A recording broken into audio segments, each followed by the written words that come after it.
Welcome to the Drunk Dietitians podcast, co-hosted by your favorite tipsy registered dietitians, yours truly, Sammy Previtt, co-owner of Dietitians of Palm Valley, and Jenna Warner, owner of Happy Strong Healthy.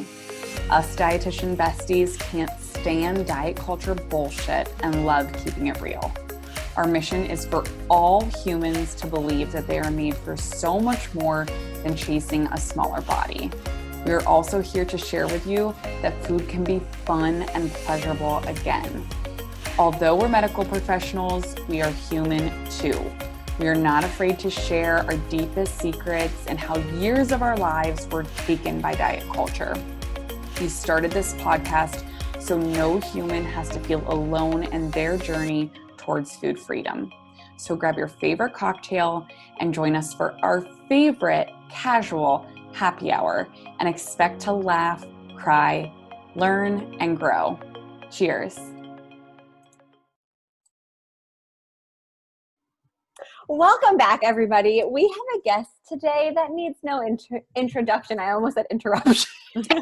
Needs no introduction because we probably drop your name, Bri, more than our own because we are that obsessed with you and the work that you do. And this is also an inaugural episode because you are the first guest to come back twice. And we are so thrilled. We have so many questions that guests have or listeners have asked us, and Sam and I have kind of recapped and said, we need to get Bri back here because she's the expert. And I'm so thrilled. Without further ado, everyone, we have Miss Brianna Campos. I'm like using my hands like everyone can see me because she deserves that much excitement. And we have a whole lot of excitement to go over today. You guys already know her this or that answers if you've listened from the beginning, but we have a surprise. Can you just tell us if anything has changed? Well, first of all, I love the two of you so much. I'm so excited to be here. It's like a party in the morning. But yes, I have some news to report that and this is why you should never be adamant about anything. Nothing. I have switched teams. I'm no longer a smooth peanut butter kind of gal. Making my day already. And let me just tell you a little bit about like the transformation of that, the genesis of that. So there was one day I wanted peanut butter. Like I knew that was what I wanted. But when I took a bite of my sandwich, I was like, I kind of want something crunchy. So I put pretzels on the sandwich, and I was like, oh, it's like crunchy peanut butter. And then I thought of Jenna, and I was like, oh, that's interesting. So about like a smaller thing, I was like, this isn't going to go over well. And then as soon as I had it, I was like, dang it. I literally remember it was a few weeks ago, you like kept tagging us and being like, and asking your followers, like, oh, guys, what do you think? So happy. Because why is this getting brought up again? I was like, and this is, I think this is the beauty of intuitive eating. Right? I still like smooth peanut butter, but like when I'm in the mood for something crunchy, that crunchy peanut butter just does it. It just does it, man. It's so good. I feel like that's like the perfect intro to one of the topics we just wanted to talk about today, because the ability to have that conversation of what do I want to eat is a huge piece of the journey. But before we get into that, the only question. Welcome back, everybody. We have a guest today that needs no introduction. I almost said interruption. Needs no introduction because we probably drop your name, Bri, more than our own because we are that obsessed with you and the work that you do. And this is also an inaugural episode because you are the first guest to come back twice. And we are so thrilled. We have so many questions that guests have or listeners have asked us, and Sam and I have kind of recapped and said, we need to get Bri back here because she's the expert. And I'm so thrilled. Without further ado, everyone, we have Miss Brianna Campos. I'm like using my hands like everyone can see me because she deserves that much excitement. And we have a whole lot of excitement to go over today. You guys already know her this or that answers if you've listened from the beginning, but we have a surprise. Can you just tell us if anything has changed? Well, first of all, I love the two of you so much. I'm so excited to be here. It's like a party in the morning. But yes, I have some news to report that and this is why you should never be adamant about anything. Nothing. I have switched teams. I'm no longer a smooth peanut butter kind of gal. Making my day already. And let me just tell you a little bit about like the transformation of that, the genesis of that. So there was one day I wanted peanut butter. Like I knew that was what I wanted. But when I took a bite of my sandwich, I was like, I kind of want something crunchy. So I put pretzels on the sandwich, and I was like, oh, it's like crunchy peanut butter. And then I thought of Jenna, and I was like, oh, that's interesting.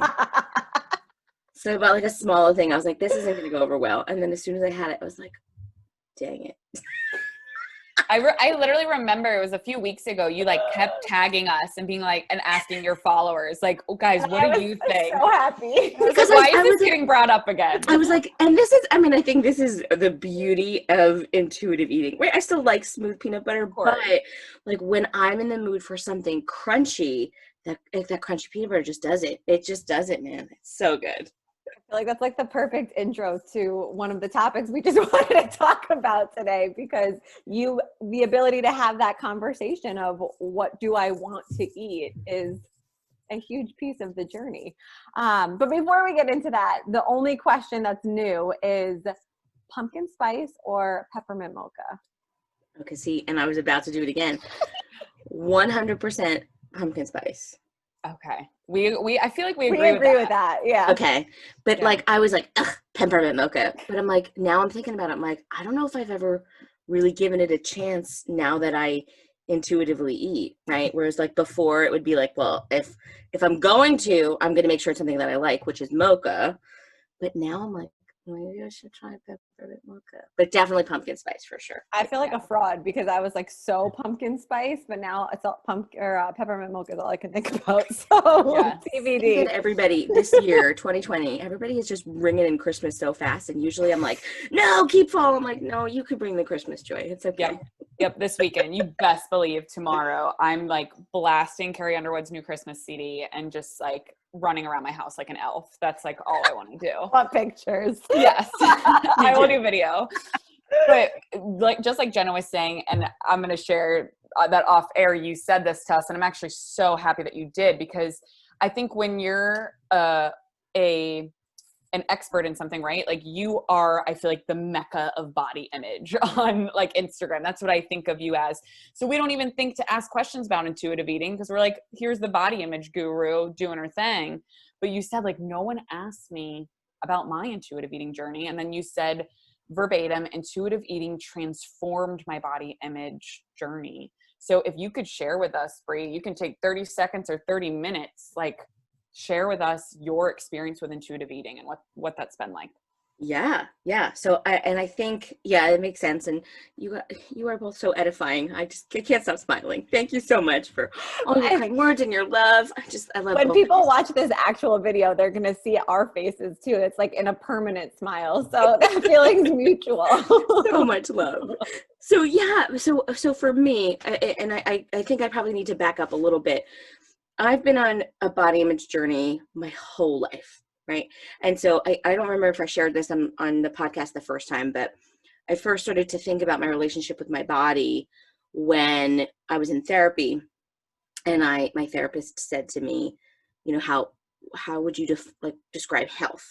And at the time I said something along the lines of like, I want to not feel out of control with food, and I want to exercise daily, and I want to eat fruits and vegetables. And she said, oh, so you're healthy then? And I was like, no, I also need to be thin. And she said, okay, so then the number's important to you. I was like, no, the number's not important to me, right? And this, the script that I have repeated over and over and over again of the weight doesn't matter, it's just about health. That then it was like, wait a second. You're saying this, but then you're doing this. Like you're saying the weight doesn't matter, but you're also saying I can't get any bigger, or the body says that I'm in now can't be healthy because health is related to this. And so from then I was on this journey of trying to figure out how to make peace with my body. And I got as far as I could. And I remember one of the activities that I'll do with clients is I'll have them create a body image timeline of where you are, where you were, and where you want to go. And I remember when I did it, it was 2017, and I thought I had arrived. I was like, yeah, like I think I've learned everything about body image that I could possibly know. And I was running body image groups, and I was running this work, and I always made sure to bring up talking about our relationship with food. And because of my experience with eating disorders, I know how an experience as a clinician, right? Because again, my story is part of, that was where the genesis began as well, of working in eating disorder recovery and being like, I'm telling these girls it's okay to eat mac and cheese, but then I'm not doing it myself. So what's the disconnect? And so I say I hit my dieting rock bottom was 2016, 2017. I had just come off the heels of a super restrictive diet, and I noticed my relationship with my body change through that diet, where it was, I know I'm a before photo, but I still want to love this body. I still want to respect it. But then I'm loving all of these, nuances as I'm in this journey of like losing weight and, whatnot. And then the after of not being able to sustain it long term. And I remember feeling like there has to be something else. Like this can't be it. And so then around that time, I had some health things coming up and some digestive issues that I started working with specific people while simultaneously working in eating disorder recovery. And I share this all the time. I had, at the last day of my job, one of the dietitians there was like, I think you really like this podcast. It was called Food Site by Christy Harrison. So it was the first time I had learned about intuitive eating. And I was like, wow. And the concept of health at every size, it was something I believed, like I knew that I believed it, but I didn't know it had a name. And so I started, and I actually don't know if I've ever shared this. I started Body Image with Brie at the beginning of my intuitive eating journey. So not that long ago. So August 2018 is when I made my page, and I started intuitive eating in May of 2018. And because I was like, I feel like I'm seeing all of these people who are already in that food freedom, I couldn't relate to them. I was like, wait, that doesn't seem possible.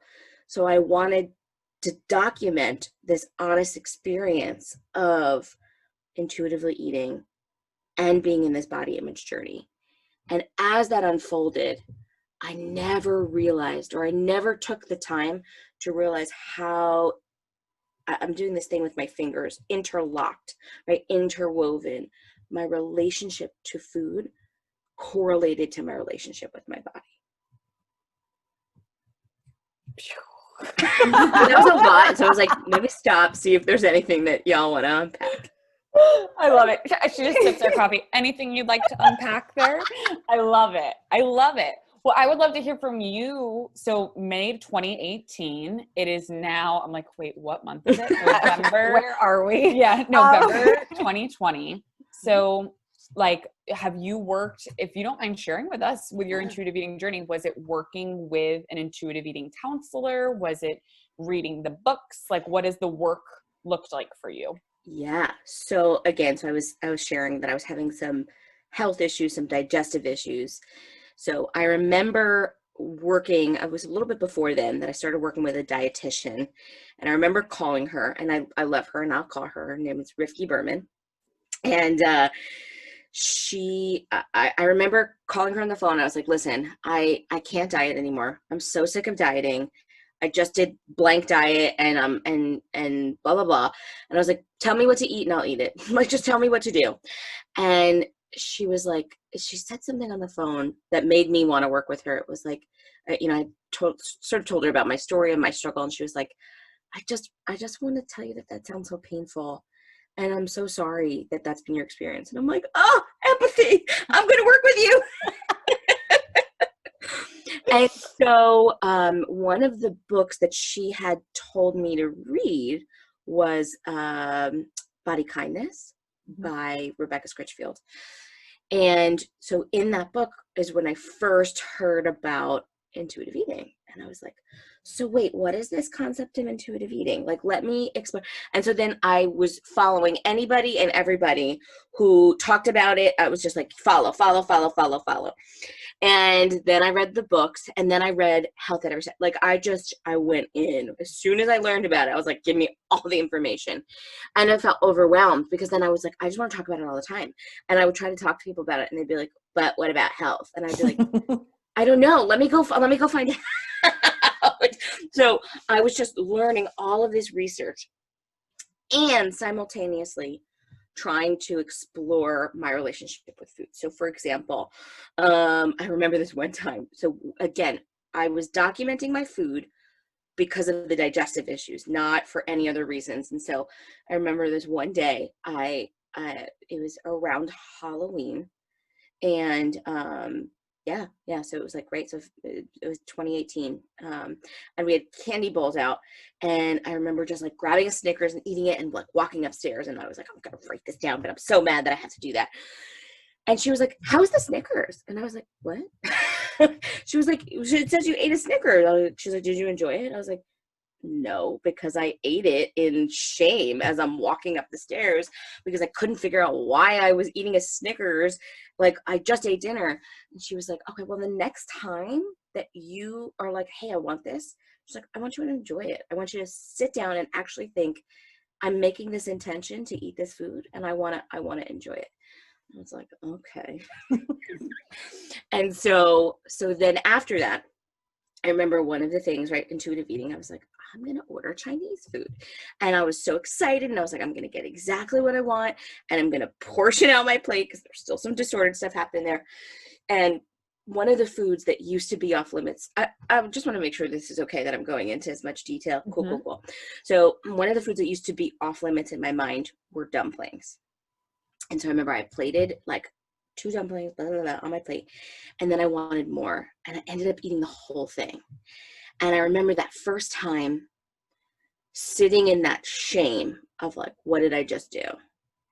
And I remember thinking, okay, hold up, right? Like, this is where we have to become, as Evelyn Tribole says, curious rather than judgmental, right? So let me tap into that curiosity. And I wasn't able to do it because the shame was so strong. So what I did is I was like, all right, let me wait. I'm going to take a second. And I started to think through my brain, like, why do I feel shameful? And what I realized is, as I went through that process of like trying to understand the dialogue, I felt shame for quote unquote binge eating, which is not binge eating. I overate in that moment. And I felt shame because the narrative I was telling myself, the story I was telling myself is, this is why you are the size that you are. And I said, I reality tested that. I was like, that's not true. One meal does not equate to your body size. And even if that were true, you don't deserve to speak to yourself this way. And so one of the things I do with clients is I have them scale on a scale of 1 to 10. 10 being the worst shame storm you could experience. And so in that moment, I said, okay, it's probably like a 6 or 7. And once I went through that like thought process of like, all right, let's reality test this, it dissipated to about a 4. So then I said, let's come over here and tap into the curiosity. So I said, why did I do this? And I think the first part was, this was a food that was off limits. And I needed to show myself, you have unconditional permission. You have this unconditional permission to eat past your comfort level, right? Normal eating. Who talks about that? I know the author. Ellen Sater, right? Ellen Sater, normal eating. That overeating is a normal part of the eating experience. So again, this curiosity, I quote unquote overate on this meal. Why? And what I realized was, I don't think I had eaten enough during the day. So it only makes sense that 2 things. One, this was a food that was preliminarily off limits, and now it's not. So it's like a kid in the candy store. Like, you can do whatever you want. You can have as much as you want. And so, and then the second piece was, I wasn't nourishing my body enough during the day. So of course I'm hungrier at night. So, right. one of the things I talk about all the time with body image is this litmus test. The next time I ordered Chinese food, I told myself, listen, you can eat the entire thing of dumplings. If you want to, you can order 2. Like, you can order as much as you want. And I just want to stop there and say that I recognize that as privilege. I have the financial privilege to be able to do that. And I remember getting full, and I was like, okay, you can choose to overeat this right now. That is your choice, and you're right. And then I tapped into the dialogue was, well, what happens if someone else eats them and they're gone tomorrow? And I said, then we'll order more tomorrow. And I still was like kind of unsure. And then the next day they were still there and I didn't want them. And I was like, oh, whoa. Crazy. This is so amazing to me because I'm thinking back to our episode with Victoria Garrick also, where she kind of shares her aha moment of her intuitive eating journey. And for us to hear yours, I think our listeners are going to relate to that so much because it's so common. And it's this experience that is the same but different for every human. And when somebody has that moment, like, oh, and I use this example all the time now, like Reese's peanut butter cups are available 24/7, 365. They're currently shaped like pumpkins. In about a month, they'll be shaped like Christmas trees, but they're still the same candy. Like, it's still available, right? Yes. And so having those moments for people is just so amazing to hear. One of the things that I had to do in order to make peace with my relationship with candy is, I'm going to show y'all, I have a candy bowl by my desk because I needed to normalize the fact that I can eat candy whenever I want. And that food habituation, in times past, right, I might have eaten through the whole bowl because it was like, I can't have this. And now I get to choose when I want it and when I have it. And I remember there was this diagram or something by my friend, oh gosh, I'm forgetting her last name, but Rachel, she's an intuitive eating dietitian. Rachel Goodman. Oh. And yeah. And so on one hand, and I remember working through this with my dietitian, on one side, it was like, wants chocolate, eats like chocolate covered carob, eats fruit, eats a protein shake, or binge eats all the chocolate, right? Like this trajectory. And then on this side, intuitive eating, wants chocolate, eats chocolate, move on with life. And it's so true. It's so true that even the other day I had my brother, he made cookies and the first one was so good. And then the second one I was like, oh, this one's not as good because one, I know I can have it whenever I want. It's there. And all I really wanted was just those first few bites. But when there isn't permission to do it, the experience is diluted, that you can't really connect to your body about the food experience that you're having. Wow. And you can't have that full satisfaction. And I think that's what I think it's Elise Resch always says, like when we became intuitive eating counselors, she says like the satisfaction factor is the hook that gets people to intuitive eating, because no diet in the world, intuitive eating is not a diet, but no diet in the world can honestly say that you are satisfied with what you're eating, because there's rules, there's restrictions, there's, all these numbers and calculations. But with intuitive eating, you get to have whatever the fuck you want, whenever you want. Exactly.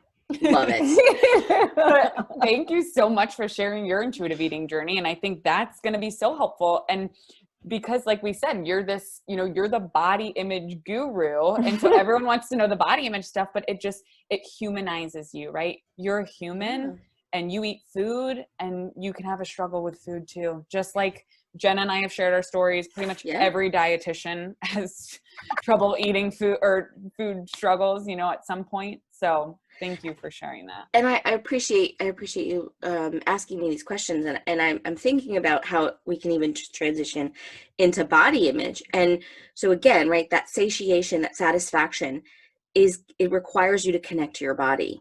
And what I find from my end is that people have lived their life learning to disconnect from their body because feeling discomfort or feeling shame was too painful for them. Now, I would also put a caveat on this of if you have body trauma, like we're going to put that in a container and you got to go talk to a therapist about that, because that's not something I would want you to unpack on your own. But so for me in 2018, as I was beginning to pay attention to my body for hunger and fullness cues in which I had deemed bad in the past, of why am I hungry, right? Why am I feeling hunger? Just continuing to listen to my body, I had never paid attention to anxiety. I did not know that I was as anxious of a person as I was. And that deeply correlated from my intuitive eating journey, because it required me to connect to my body.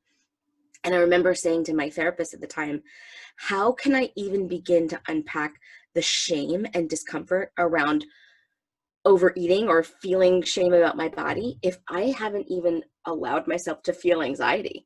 And I would feel the effects of anxiety. Like at the end of the day, I'd be like, oh wow, my jaw's really tight. Or, oh, I just noticed I was holding my breath for a significant amount of time. And so that scaling thing, one of the moments I remember, it was after a therapy session, I was going to stop at the store and pick up an order I had placed. And I couldn't find a parking spot. And on a scale of 1 to 10, I was at an 8. And I'm like, great, it's a parking spot. Like this level of anxiety is not warranted right now. Like you are not in danger. And I couldn't access the part of my brain that says, we're okay, we're not in danger. And so that was also when I started taking anxiety medication. And that has and normalizing that of, I'm taking medication to help the serotonin levels in my brain so that I can connect to my body and I can make decisions not out of fear or not out of a heightened response, but of, let me think about this through logically. Let me think this through. That's huge. And that's such a huge piece of intuitive eating, right? Is the mental health aspect and being able, like you said, to normalize that. Yeah. And I would love, only because we said this too before we recorded, I would love to hear from you regarding, you shared on Christy Harrison's podcast about your experience with bariatric surgery. Mm-hmm. So how does that fit into this story? Yeah. So backing up, I think I shared this on the podcast with Christy. I was 19 when I had the surgery done. And at the time I was like, I'm an adult, I can make my own choices. And now a decade later, I'm like, wow, like I know 19-year-olds, and it's just so sad. And here's the other kicker is I remember saying to my doctor, I don't have any overt health issues that would warrant me to have this surgery. So why am I doing it? And the answer I was told was for preventative care, right?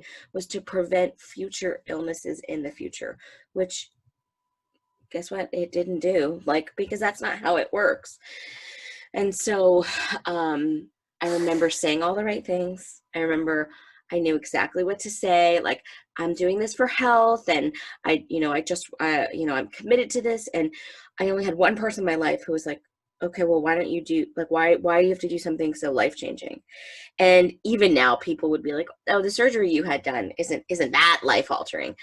I don't think we even know about the impacts or the complications that are occurring because of these surgeries. And I always say this, and I want to just say it again, that if you or someone who's listening who's already made that decision to have bariatric surgery, I have no judgment for you. I know, because I've been there, and I love you, and you are welcome here. You are part of this conversation. You're allowed to be here. And so I just wanted to put that in, because I remember people in my life who decided to get surgery and were afraid that I was going to shame them. And I'm like, it's your body. You have the right to body autonomy. There's no arguing that. Is it going to guarantee you what you're hoping that it will? And that's the piece that I don't know. I don't know. I remember this moment vividly, where before I went into surgery, I remember looking at my body naked in the mirror, which was something I avoided doing. I never did it. And I remember thinking, like, how is this even going to work? Like, how is this even going to be successful? And then months after having the surgery, and people were complimenting me. You look so great. You look amazing. And every time someone would say that, it would make me feel some sort of way of like, why are you looking at my body? Like, why are you paying attention to me? Like, why am I getting this attention? One, and then two, I don't see it. I don't see it. And therefore I'm like, wow, so much of this is in my mind, and there is no surgery for that. There is no surgery that is going to change the way that I think about my body. And this is sort of how the trajectory of body grief came about, because I remember would look at a picture and I would grieve. I would pick apart. I would change this and I would change this, and I wish this was this way and this was this way. And then, small amount of time would go past and I'd look at that picture and I'd be like, what was I even looking for? Like, I don't even understand what I saw in that moment. And I can't remember if I shared this last time, but when I had talked to my therapist about body image, she said, I feel like I would diagnose you with depression in the area of body image. You sound hopeless, not knowing that that's actually a diagnosis, body dysmorphia, of feeling hopeless around a body part. And I also think there's not enough research that's done on that, because when you look it up in the DSM, it's very much geared towards non-eating disorder related, but we don't study enough when connected to an eating disorder. And so I remember, even while I was actively still dieting and I was starting to work on my own body image stuff, I used that point of reference from my surgery, that my body changed, but my mind didn't. Who does that work? Who does the brain body image work? What I realized is no one. Because literally, aside from my therapist, anytime I would say I'm doing a diet because I want to be healthy and I want to feel more comfortable in my body, the response I got was, good for you. I'm so proud of you. Like, way to go. Or when I would diet, it was, you have so much restraint. You have so much self-control. Wow, wow, wow. You're so great. And my thoughts around my body image only changed when my body changed. And even still, it was like, it's good, but not enough. It's good, but it's not enough. It's better, but it's not enough. And this is the same thing that I'm seeing in eating disorders. And so while I'm working in eating disorder recovery, and Deborah Gard, who's the founder of Health at Every Size, has said something along the lines of this, right? Of what's celebrated in a large body is considered an eating disorder in a smaller body. And so I would see the things that the girls that I was working with were doing in eating disorder recovery and being like, this was what I had to deal with post-bariatric surgery. So why was it okay? Why was it okay for me to do that, but it's considered harmful to their health because they're in a smaller body? And when you try to research, like just Google of like, now I feel like there's so much more of like, really, what are the harms of health? And also going to the doctors. There were all of these experiences that just continued to validate the false beliefs, right? Of like Google and, people who have repeated things over and over and over again. And I'm going to tell a quick tangent. I had a professor in grad school who said, he said the story of like, there was a mom and a daughter who were baking a roast, and mom would cut off the end of the roast. And the daughter said, why do you do that? And she goes, I don't know. That's just the way my mother did it. And so mom asked grandma, why do you cut off the end of the roast? She goes, I don't know. That's just the way my mother did it. And so they asked great grandma, and great grandma said, I cut off the end of the roast because it wouldn't fit in my pot. And I think that is so much of what diet culture is like, of we are just repeating the things that have been done before us because that is what we know. Mm-hmm. But nobody ever stops to say and think, why are we doing this? Like, what are we trying to achieve? And is it working? And so that whole time I was working in eating disorder recovery, and I had this cognitive dissonance, and working with my therapist of, I don't think that weight loss is the only solution, but I also know I'm uncomfortable in my body. And so I had the surgery in 2010, and I was having complications from the surgery. That if I ate too fast, I would get sick. Food would get stuck. It would be very uncomfortable. There were just so many complications. And when I had gone to my doctor in previous years, I'd asked him to remove the band because I had the lap band surgery. He wanted to do another surgery right away. It's like, oh, great, we'll do the next one. And I'm like, I'm sorry. I'm telling you I'm having complications from this surgery, which you told me, 5 years ago that I needed. And now I'm larger than I was. And he was like, well, the research has come out that, it wasn't it did what it was supposed to do, but now we have more. And I'm like, is this just going to be my whole life of going back and forth with the next surgery? And so I decided not to go back to him. I was like, I'm just going to go to somebody different. And she still tried to convince me to get the next surgery. And even as I'm not even health at every size at this point, but I was like, you're not understanding me. If I'm saying I know that what I'm eating or that I'm not overeating is not directly impacting my body size, this fixes nothing. The only thing this fixes is makes me smaller. And she ended up doing the surgery and removing it. And I always say, I feel like she cursed me. Do you hear my cat? Yeah, I know, I love it. I'm so sorry. I don't even know where she is. She always interrupting. And so I totally lost my train of thought. You said you feel like your doctor cursed you. Yes. Right. It was like on the crux, and then my black cat. Right. She said, I just need you to know. It's amazing. I don't even know where she is. Shh. That's okay. We like the meows. It adds character. Okay. How appropriate. There she is. You're going to gain weight if you don't do this.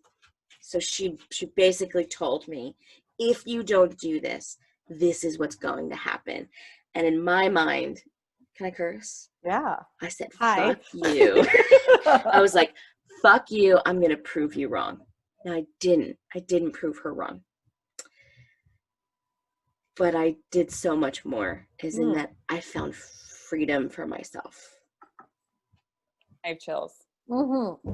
I have so many thoughts, and the first one I just want to call attention to, like the concept of body grief and sitting in the suck are things you taught me for sure. I'm sure Sam as well. And I hear them being used on social media now with like tags for you so often. And it just makes my heart explode because like, this is your movement and this is your story. And that's so powerful.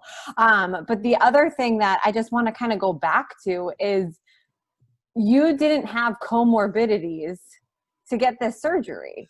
So I feel like there's so much misinformation about this topic that it's going to cure diabetes or all of these things, but you didn't have any of those things. And so I think when people talk about this surgery as being life-changing, I'm air quoting, I don't feel like they have the whole story. And it's concerning because it is still very, very widely used to some extent and very highly promoted, just like diet coach culture. And so when that conversation was coming up for you at that time, can you just share your motivation for wanting it, or where that even like came from, if that's okay? Yeah, it's funny because I don't know if I've ever vocalized this out loud. Your cat I'm wants so you distracted to. by her. I'm so sorry. Too. I think she's here for comedic relief because this is definitely a heavy episode.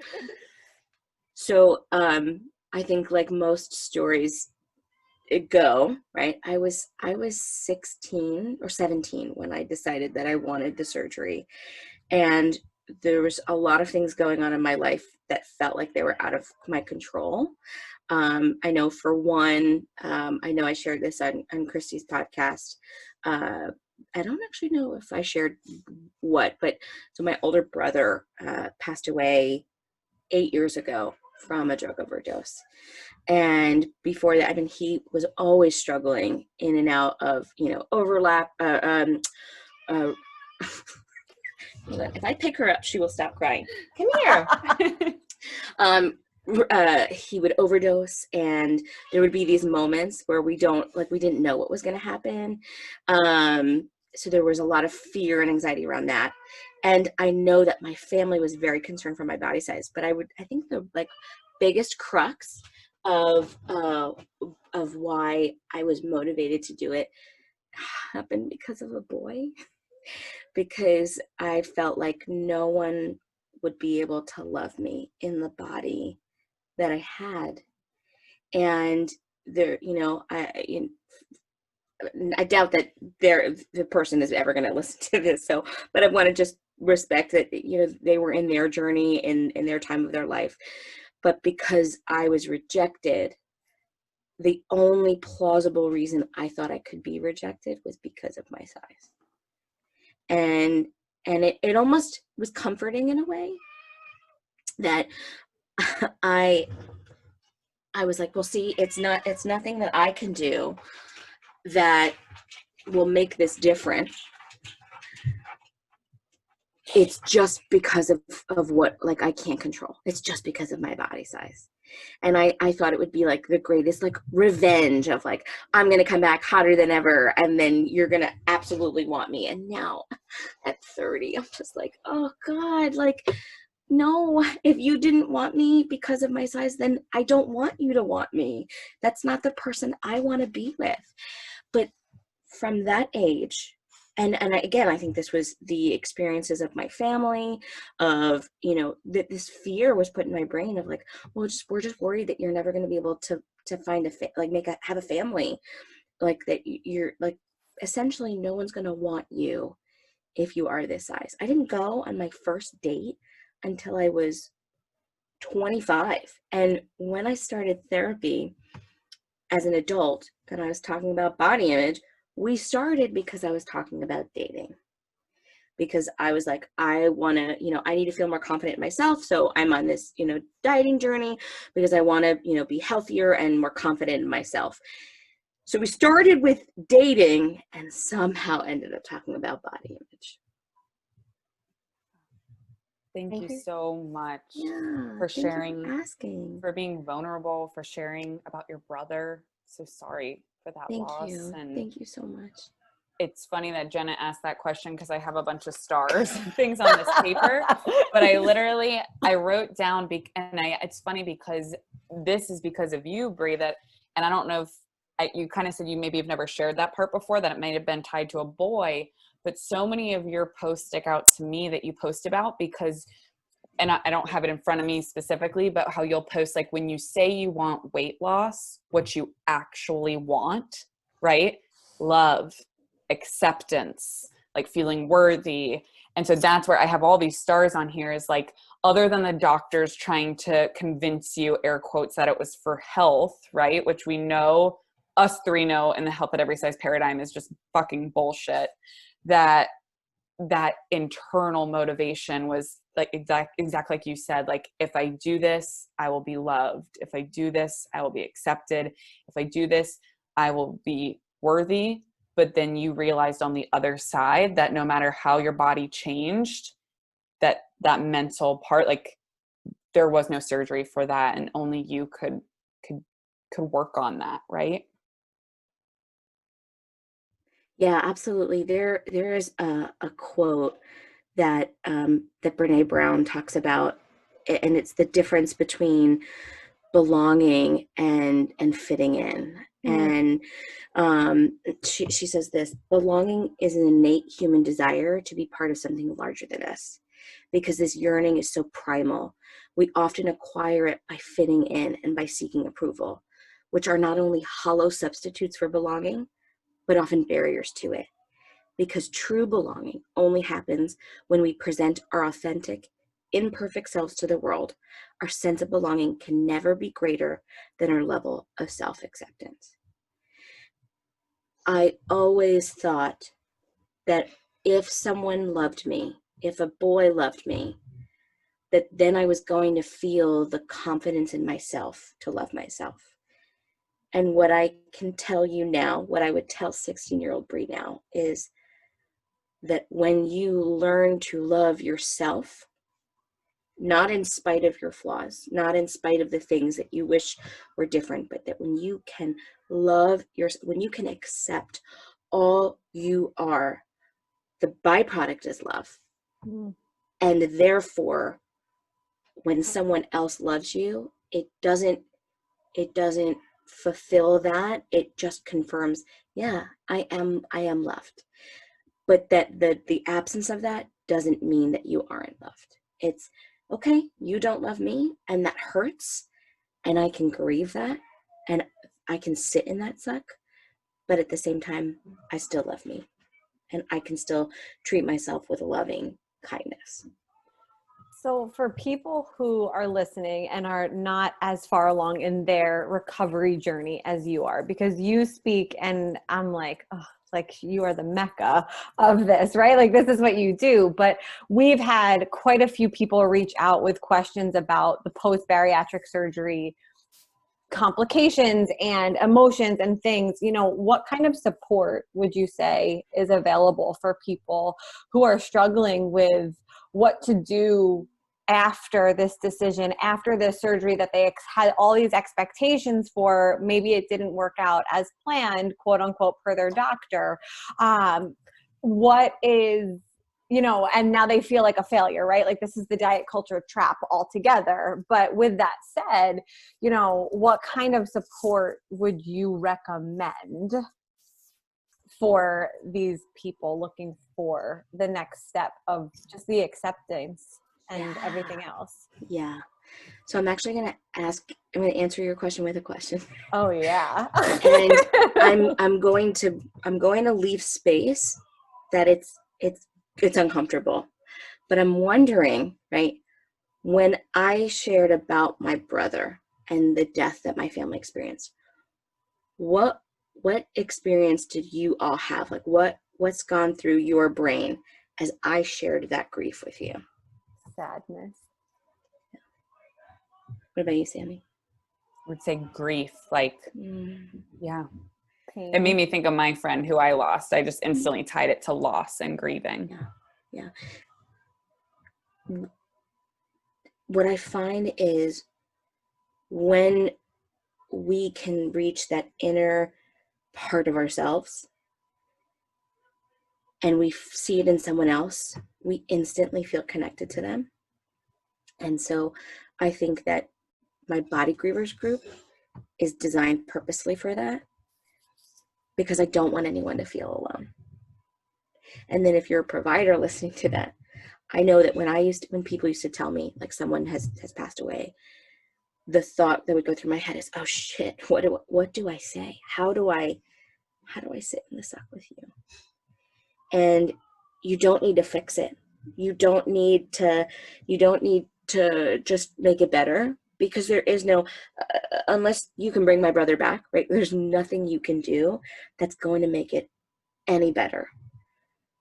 But you can show up for people and show them, I love you and your pain is not too big for me. And that is the piece missing from body image work. Yeah. Because we want to get to the reframe. We want to get to the, but you're more than your body. Like if somebody doesn't love you, then they don't deserve you. That was never intended to be the healing balm that people are seeking. The healing balm is you're right, this sucks. And then that reframe comes naturally. Because changing your body, it's like getting a haircut. Like, of like, oh, I need a change. I'm gonna get a haircut. Okay. It's a small change, but it's not a transformation. And that we bypass the grief to try to get straight to the joy, but the joy is in the grief. It is in the mess. It is in the muck. And I remember when I went through this journey by myself with my therapist, I felt so alone. I said, I wish there was a body image group that I could just hear somebody else say me to. And so I became the person I needed when I was going through that journey. I became the body image coach that I wish I had at that time.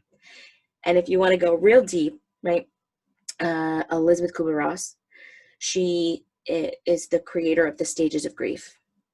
And she's since passed away, but the team that she's worked with they're doing research to try and find a way to add in another stage of grief, which is finding meaning and purpose. My body grievers group is my purpose. Like, I believe that I have gone through all I've gone through, and it is not a solace of like, well, if I'm going to suffer, I might as well help people. It is because I have suffered, I can help people suffer less. So that is sort of the genesis of my body grievers group. And I also have a lower level offer of a bundle, which is a 45-minute audio, that if you're like, this is all so new to me and I've never heard of body grief and I've never talked about it before, I would start there. And then again, if that's not affordable to you, start with my podcast. My podcast is slow launching, but I have 5 episodes on there to just begin conversation around body image, because that's how we begin to heal. First of all, you're amazing. And I think everybody listening, if you can't feel the passion, watch the video of this, because you'll see it in her face while she describes this. And there's nothing more incredible than seeing someone find their passion. But I just want to acknowledge too, that conversations that I have with clients, personally, the word grief and body grief really scares them. And so I want to kind of toss that out there too, that if you're listening and you hear this and you're like, but I'm not ready to grieve my body, I would encourage you to go into Bree's lower level option of just hearing more about what that means first, and really understanding how it's putting the work back into you and instead of your body. Am I saying that in a way that honors You're it? saying that Right? perfectly. But even in that, right, like if you think about stages of grief, that's the denial of, right, I'm not ready for that. That's okay. No matter where you are in the journey, right? It's okay. If you're not ready for it, that's fine. That's okay. It's okay to be where you are. But if you are hoping that just by learning intuitive eating and following people on Instagram is going to produce the change that you're hoping to in your mind, I will be surprised if it happens, because everything is connected to a belief system. Just like for me, right? My belief system was, I can't be loved if I'm in a large body, which was not what I was acknowledging when I was 16 or 17. Like I wasn't coming out right and saying that. That took years of therapy to realize, wow, that belief system was so intrinsically rooted in my belief system that then, yeah, of course I was gonna have this surgery if I thought I could fix this. As opposed to being like, wow, like I really wouldn't want to be with somebody who doesn't love me at my largest size. So yeah, you said that perfectly. And grace upon grace, my friends, no matter where you are in this journey. And the other thing too is I think a lot of people feel this like they'll look at people and they're like, wow, like I don't think I could ever get where you are. When we stop judging ourselves for not looking like other people, we just find new places to do it. So now it's like, well, no, I'm not as body positive as that person. And like, oh, I don't think I'll ever be able to like, show my butt on Instagram and all my cellulite. That doesn't mean you're not body positive, right? And I had said this to my friend Molly V Counseling. I was like, in the beginning of like my Instagram, I was like, I see people who like get on camera and they like jiggle all their body like fat. And I'm like, I don't know if I'll ever be able to do that. And she said, Brie, maybe that's not your jiggle. And I was like, oh, I love a pun, but right. Like, that's not your jiggle. That's okay. That's okay. You'll find your own jiggle. I love that. That is amazing. Well, we can't say thank you enough. I want to keep her here all day. Don't end it. I know, totally. But I would be very surprised if people are not already following you. But if they aren't following you, Brie, where is the best place that they can find you? Best place to find me is on Instagram. And if you are the person listening to this who doesn't have Instagram, you can always email me, bodyimagewithbrie@gmail.com. Perfect. And your Instagram handle is? bodyimagewithbrie. Oh, thank you for being here. Thank you for everything you shared. And Just thank you. Thank you. Love you. Guys, thank you so much for listening and being here with us. I am virtually cheersing all of you. We absolutely loved sipping on a cocktail with you and sharing as many nutrition tipsies as possible during this episode. We know there are a ton of pods out there, and we are so appreciative of your time that you spent listening to us today. Please be sure to check out the show notes for episode details and all of our guest information.